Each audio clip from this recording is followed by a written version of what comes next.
Ойланып отырған бала түнде үйдің терезесінде отыр, жұлдызды аспанға қарап тұр. Ай жарығы ашық далаға шашырап, жұлдыздар жарқырайды. Айбар терең ойда. Аспан неткен керемет. Жұлдыздар қалай пайда болды екен? Аспанда қалай өмір сүреді екен? Айбар, ұйықта, балам.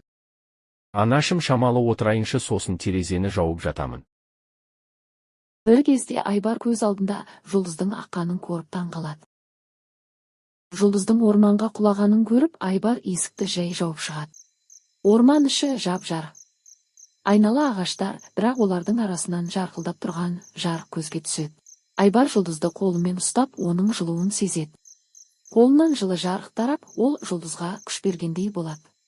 Сен шаршаған соң құладың ба? Уайымдама, мен сені емдеймін. Айбар аспанға қарап күлімдеп тұрып қолын бұлғайды. Ал жұлдыз, жарқырап, рахмет, досым дегендей жарығын жыпылықтатады. Түн тынышталып, аспандағы мыңдаған жұлдыздың арасынан біреуі ерекше жанып тұр. Ол Айбардың досы еді.